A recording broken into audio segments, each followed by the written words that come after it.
যুক্তরাষ্ট্রের মিশিগান রাজ্যের হ্যামট্রামেকে বাংলাদেশি বংশোদ্ভূত 2 সিটি কাউন্সিল মেয়রের বিরুদ্ধে নির্বাচনে জালিয়াতির অভিযোগ উঠেছে। অভিযুক্তরা হলেন 57 বছর বয়সী মোহাম্মদ কামরুল হাসান এবং 26 বছর বয়সী মুহতাসিন রহমান সাদমান। বিগত 2023 সালে নির্বাচনে ভোটের স্বাক্ষর জালিয়াতি এবং মিথ্যা তথ্য প্রদান সহ একাধিক অভিযোগে মনরো কাউন্টিং প্রসিকিউটর জেফ্রি ইয়র্কি তাদের বিরুদ্ধে এই মামলা দায়ের করেছেন। সাদমানের বিরুদ্ধে অভিযোগ, তিনি প্রতারণার উদ্দেশ্যে ডাকযোগে ভোটের আবেদনপত্রে জাল স্বাক্ষর করছেন এবং 2 অনুপযুক্ত ভোটারকে ভোট দিতে সহায়তা করেছেন। হাসানের বিরুদ্ধেও একই ধরনের জাল স্বাক্ষরের অভিযোগ রয়েছে। আদালত হাসানের জামিনে $2,500 এবং সাদমানের জামিনে $7,500 ধার্য করেছেন। তবে মোহাম্মদ কামরুল হাসান এবং মুহতাসিন রহমান সাদমানের দাবি, তাদের ও কমিউনিটির সুনাম ক্ষুণ্ণের জন্য এসব মিথ্যা অভিযোগ আনা হয়েছে। আদালতে এ বিষয়ে নিয়ে লড়বেন তারা। 2023 সালে নভেম্বরের নির্বাচনে হাসান প্রথম এবং সাদমান তৃতীয় স্থান অর্জন করেন। রাজনৈতিকভাবে ঘনিষ্ঠ এই 2 জন প্রাইমারিতে যথাক্রমে চতুর্থ ও পঞ্চম হলেও সাধারণ নির্বাচনে এ ফলাফল পাল্টে যায়। দর্শক, এ বিষয়ে আরও বিস্তারিত জানতে আমরা কথা বলবো মিশিগানে অবস্থানরত টাইম টেলিভিশনের প্রতিনিধি হেলাল উদ্দিন রানার সাথে। উনি আমাদের সাথে এই মুহূর্তে সরাসরি যুক্ত রয়েছেন, তিনি আমাদের বিস্তারিত জানাচ্ছেন। ধন্যবাদ আপনাকে। আসলে এই দুঃখজনক ঘটনাটি কমিউনিটির জন্য খুবই বেদনার। আমরা এটার জন্য দুঃখ প্রকাশ করা ছাড়া আমাদের কিছু নেই। তো এখনো কাউকে কিন্তু আমরা দোষী সাব্যস্ত করা না পর্যন্ত কাউকে দোষারোপ করা আমার মনে হয় ঠিক হবে না। কারণ প্রসিকিউটর অফিস থেকে তাদের বিরুদ্ধে অভিযোগ আনা হয়েছে 31st ডিস্ট্রিক্ট কোর্টে, যেটা হ্যামট্রামিকের জুরিডিকশন, হ্যামট্রামিক কোর্ট এটা 31st। তো এখানে এই অভিযোগটা দায়ের করেছেন মনরো কাউন্টির প্রসিকিউটর।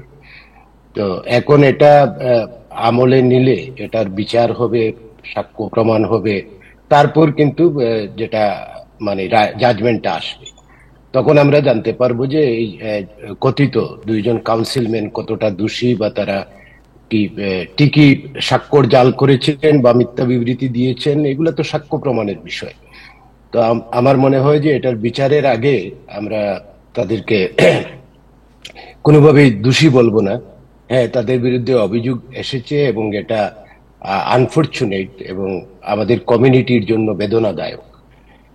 তো আমরা আশা করব এই বিষয় থেকে আমাদের কমিউনিটিতে আরো যারা রয়েছেন বিভিন্ন জায়গায়, not only for Michigan, new ইয়র্কে বা ওয়াশিংটন ডিসিতে, নানা জায়গায় বিভিন্ন স্টেটে আমাদের অনেক প্রতিনিধিও রয়েছেন, নির্বাচিত প্রতিনিধি। তারা যাতে আরো সচেতন হন আগামী দিনে ভোটের ক্ষেত্রে। কারণ আমরা হয়তো অনেক ক্ষেত্রে আমরা নিজেরা ইচ্ছে না থাকা সত্ত্বেও আইন কানুন না জানার জন্য অনেকটা বিপাকে পড়ে যাই বা অনেকটা হেরফের হয় নানা বিষয়ে। তো এই বিষয়ে যদি সচেতনতার কিন্তু কোনো বিকল্প নেই।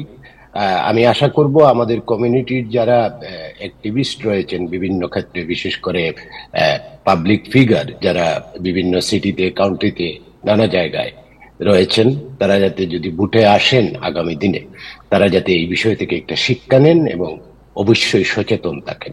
তো আমি আবারও বলবো, এই দুঃখজনক যে ঘটনাটা ঘটে গেছে, এটা গত কিছুদিন থেকেই এমনটা আমরা আভাস পাচ্ছিলাম যে একটা কিছু ঘটছে বা ইনকোয়ারি ঘটছে। তারা বলছে যে 2 বছর থেকে তারা তদন্ত করেছে। তো আমরা জানি না এখনো যে কতটা কি। এই গত 1-2 দিন থেকে, গত শুক্রবার থেকে কিন্তু বিষয়টি সামনে এসেছে। প্রথমত এই রিপোর্টটি করেছে স্থানীয় একটা হ্যামট্রামিকের একটা সাপ্তাহিক পত্রিকা, হ্যামট্রামিক রিভিউ। তারপর থেকে কিন্তু যুক্তরাষ্ট্রের মিডিয়ায় ছড়িয়ে পড়েছে। আমি দেখলাম আজকে এখানকার ফ্রি প্রেস, তারপর ডেট্রয়েট নিউজ, তারপর মেইন স্ট্রিমের মিডিয়াগুলো, ফক্স সহ অসংখ্য চ্যানেলে এসেছে। তো আমার আবারও এই বিষয়ে দুঃখ প্রকাশ করব যে আমাদের কমিউনিটির মধ্যে এমন একটা ঘটে যাওয়া ঘটনা, যেটা আমি আগেও বলেছি আনফরচুনেট। আমরা কখনো এটা প্রত্যাশা করি না। এবং আমার মনে হয় যে এই 2 কাউন্সিলম্যান তাদের এই দোষ থেকে যদি তারা বেরিয়ে আসেন বা কোর্ট যদি তাদেরকে মুক্ত করে দেয়, আমরা সবচেয়ে বেশি খুশি হব। জনাব হেলাল উদ্দিন রানা, অসংখ্য ধন্যবাদ আপনাকে সর্বশেষ তথ্যের জন্য। দর্শক